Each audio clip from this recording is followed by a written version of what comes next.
Hello everybody, welcome to my channel again. This is D-Erania and this is my second YouTube video. So thank you for stopping by. So lately I've been hearing and seeing a lot of videos of African immigrants saying that they were bullied when they were in school. And I've seen quite a few videos, and these are grown adult people that are probably like in their 40s, maybe older, 40s, 50s maybe. And they're expressing that they were bullied by Black Americans in school. And it made me think back to when I was in school, because I'm a 70s baby. So I went to grade school and high school from like the late 70s to the late 80s. So that's would have been when I was in grade school and high school. And I can't recall ever even meeting an African immigrant during that time period. Like I've never spoken to an African immigrant. I don't think we had any African immigrants in our school when I was in grade school, and even in high school, I don't remember ever meeting one.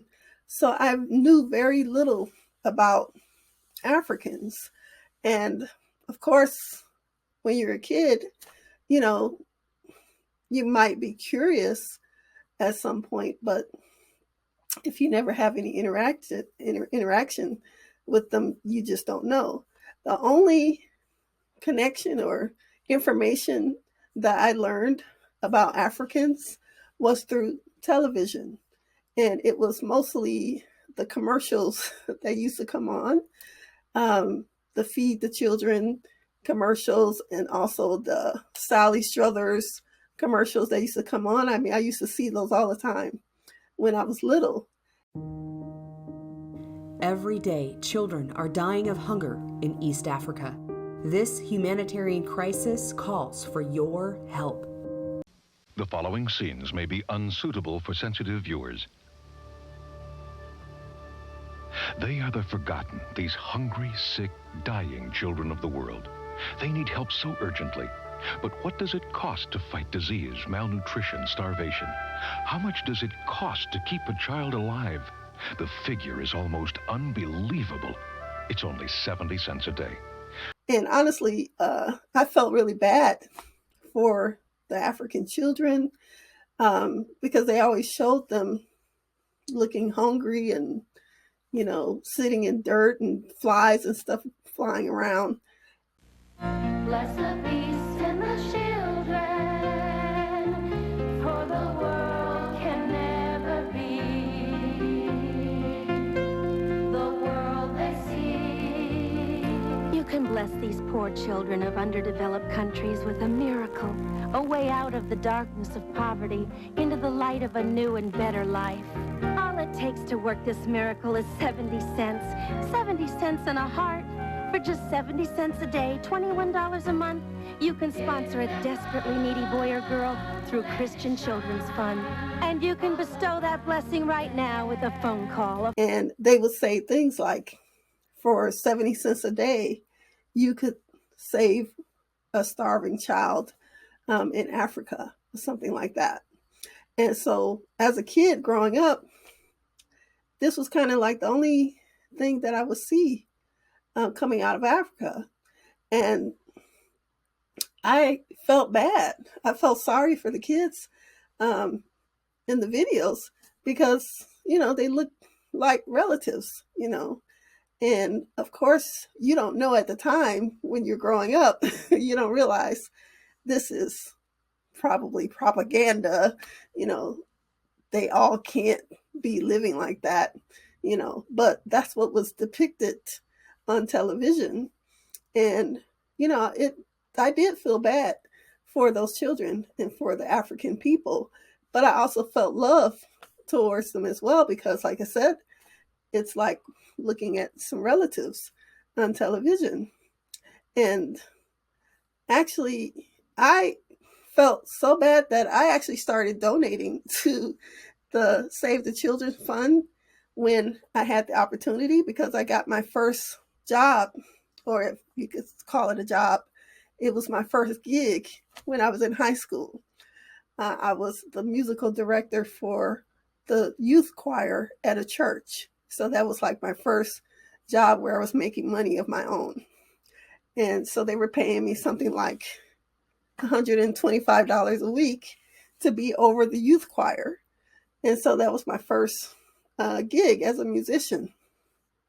And so, and I was like 16 years old, or 15 or 16. This was like in 1985 or so. And so I donated like $10 a month to the Feed the Children organization. And I did that for quite some time. And I actually never received anything. You were supposed to get like, some kind of brochure or pamphlet or something to show you, the children that your donation was helping. But I never received anything, so I don't know where the money went, actually. So I'd be curious to know where those donations went. But yeah, I remember, because I think in 1984 or in 85, that's when they made it possible for teenagers to open up bank accounts, checking accounts. And the reason why I know that is because I opened my own checking account when I was like 15 or 16. So that's how I know about that rule change. So yeah, I started donating to them. And I used to wonder how Black Americans were being depicted to Africans, like when they watched television during that time, like what did they see about us? Because here in America, during that same time period, Black Americans were being depicted pretty good. Like we had shows like The Cosby Show, which came out in 1984, I think. And I definitely could relate very well to the Cosby family, because I was Rudy of the family. I was the baby of the family, and I have 3 brothers and 3 sisters, and I'm the baby. And so we also grew up in like the suburbs, kind of middle class family, 2-parent household. So, same thing as the Cosby Show. And so I wonder if the Africans, if they saw us like the Cosbys. And also I remember around that same time was when Michael Jackson, who was the biggest pop star in the world, he, along with a whole bunch of other musical stars, they got together and did that song called We Are the World. And that was all about raising money. It was a fundraiser to raise money for the starving children of Africa. So it was like a whole thing. And I wonder if the people in Africa, if they saw, us being depicted through our music and through the television shows, because it's like vastly different realities, the way that we were living here, as opposed to what we saw on the Sally Struthers commercials and some of the other, commercials that would come on. So, yeah, I don't know if I really believe the whole thing about them being bullied by Black Americans, because how could you be getting bullied if you're literally was not here in America? But if you are an African immigrant, I would love to hear in the comments, if you would just let me know, excuse me, what your experience was here in America. Like, what timeline would that be if you were bullied? What years did that happen? And where did that occur? Because I'm talking about Chicagoland, like maybe 20 miles west of downtown Chicago. That's where I went to school. So there was no African immigrants at my school. And if you're a Black American, I would love to hear from you too in the comments. what's your experiences? What was your interaction with, African immigrants when you were growing up? And what do you remember learning about Africans in your youth? I would just be curious to know. But like I said, I don't know if I really believe it. And the other thing is, I know that the largest influx of African immigrants did not come to America until the 90s, because that was when some of the visa rules changed, even though immigration opened up like in the late 60s. I think 1967 was when we had the immigration laws to open up to allow African immigrants in, because before, I don't think our government allowed anybody into America except for white people. I'm not sure. I think that was what happened.